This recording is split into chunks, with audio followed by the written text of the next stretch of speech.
After the dust settles, will we find out that we have just witnessed the Silver Squeeze 3.0? Let's find out and a lot more as we explore.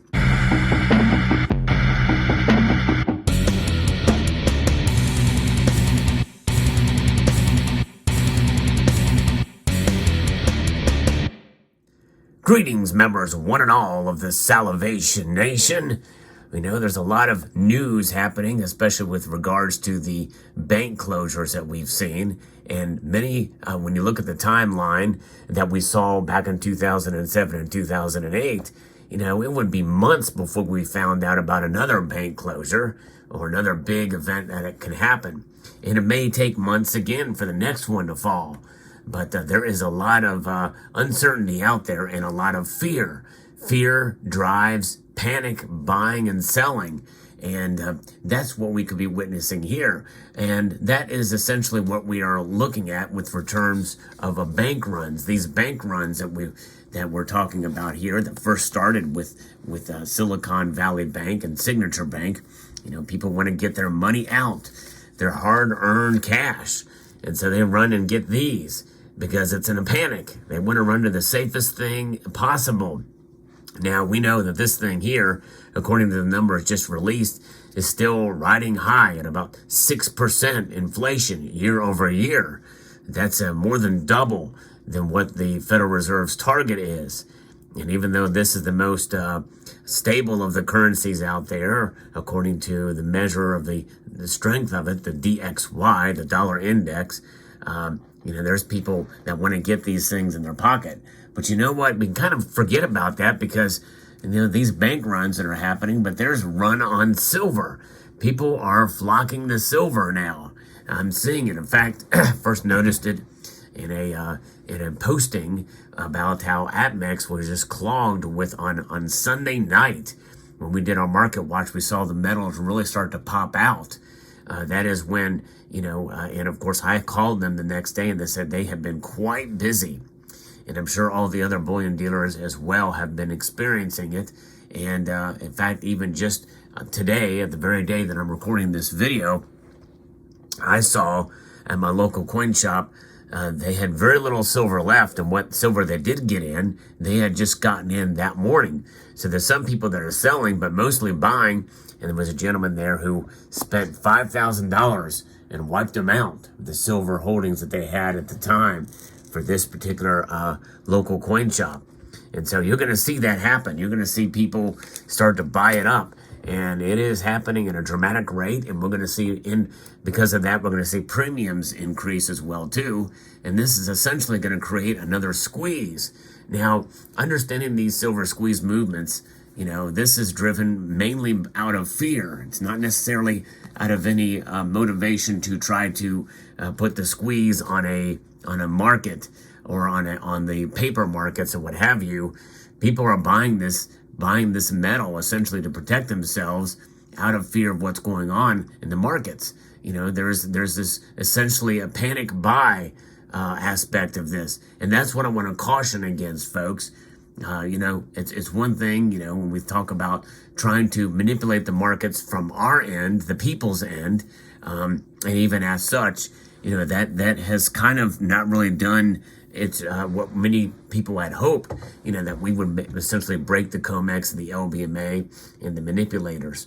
But nonetheless, it's just too strong and powerful. The silver market is a large market, and I think that there's some that were misguided in those efforts before the previous silver squeeze movements. But what does it really mean? It's putting a squeeze on the supply of inventory. That's really about it, and that's what's starting to happen again. What does that do? That jacks up premiums.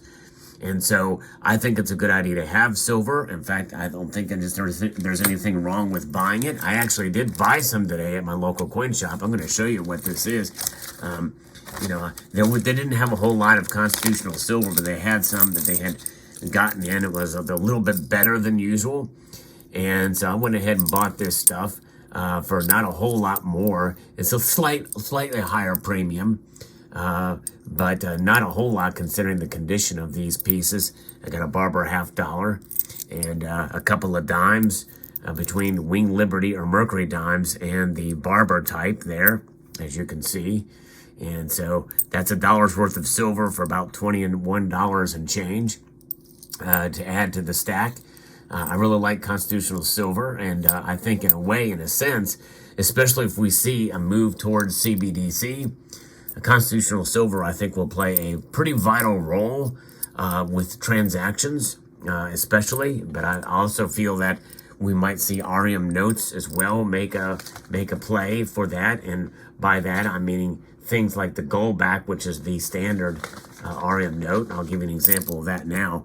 This is an REM note. This is the gold back. I may do another video on those, explain how they will be used in transactions. But nonetheless, this is the kind of stuff I think to have for those kinds of transactions that may take place in a post-CBDC world.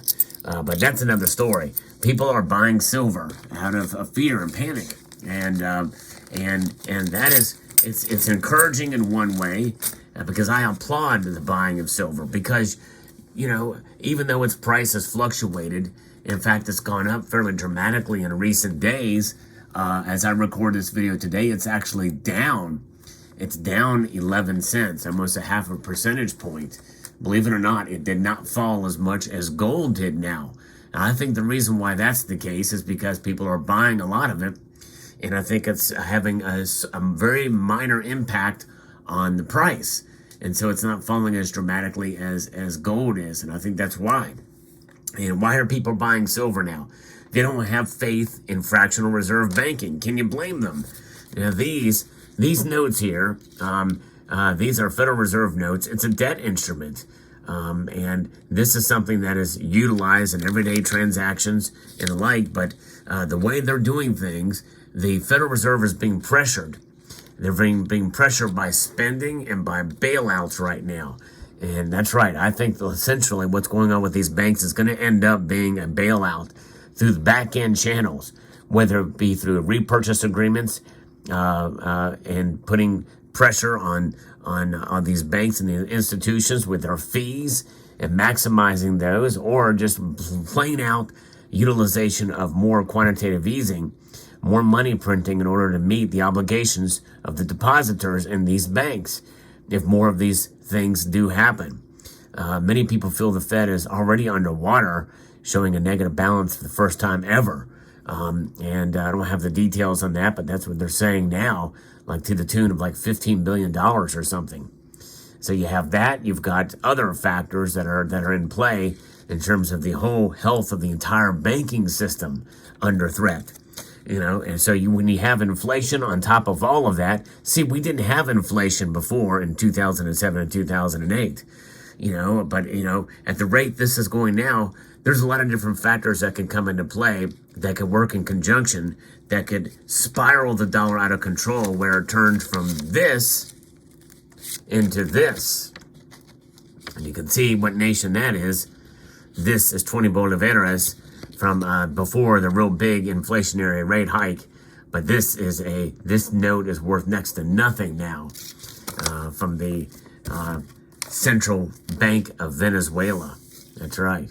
And so there's where we're headed, folks, if we're not careful. You know, the United States and the Federal Reserve are not too big to fail. Let me repeat that. The United States and the Federal Reserve are not too big to fail. We've heard that talk about in 2007 and 2008 when they did TARP. That was their reasoning for providing the bailouts, that we just cannot let these institutions fail. But mark my words, we are now living in a time, and I'm not one of those that are doom and gloom. I like to try to see as much positivity as I can. There are ways out. There is a road to recovery, but we're digging ourselves into a deeper hole now, making it much harder to get out of when we have $31.4 trillion in debt, climbing dramatically. And we have a debt crisis, which is still looming and not being talked about now. How is that going to be all made whole? You know, some of the cuts in spending that would be needed to take place would have to be draconian with austerity, real austerity, which we've never experienced here in this country. because many people feel that the United States is just too big to fail, and the Federal Reserve and the fractional banking system is just too big to fail. Why do they feel that? Well, because we're the top dog out there. We're the cleanest, the dirtiest shirts in the laundry pile. And we're still a dirty shirt. In fact, if you were to take that shirt by itself and you could see all the dirt and grime on it, but at least you can see the color of the shirt. Whereas the other shirts in the laundry pile are much dirtier and you really can't see the color of them. They're really grimy, so you're going to pick the best shirt in the pile. Well, for those of us who are talking about bank runs now, this is why people are going to the shiny, clean, shiny silver. It's clean, it's articulate, it's a storybook, man. That's silver, folks. Oh yeah, you gotta love it. And so that's why I'm a fan of it. That's why I've been buying it. But I'm not buying any silver right now. Not, well, except for this little dime bag with a $50 in it. That's all the silver I bought today. This cost me 21 bucks. But I'm just kind of holding off. I'm kind of waiting around. But see, the thing is if you have an appreciable amount of silver in your stack, you can afford to do that. You know, and that's kind of where my feeling is. And I think that if you've got over 1,000 ounces of silver, you can probably afford to kind of just hold off and just wait and see what the markets do. Maybe buy a little bit when you see a deal from time to time. But when the prices are up like they are now, or they're climbing or they're erratic, you know, you got to time your purchases. You got to weigh the premiums. To see if it's worth paying that extra premium, as premiums will skyrocket when you see a massive run on silver like this. So just be careful, be cautious in buying. Again, I love the metal. I think it's a great metal, but you know, there's a time to buy, and there's also a time not to buy. I think if more people realize that and understand, I think that everything will be it'll be a much healthier situation overall. So there you have it. Let me know what your thoughts are in the comment section below. Hope you found this video informative, insightful, and educational, and maybe even a little bit entertaining. And I want to encourage you to please rate, share, comment, and stack.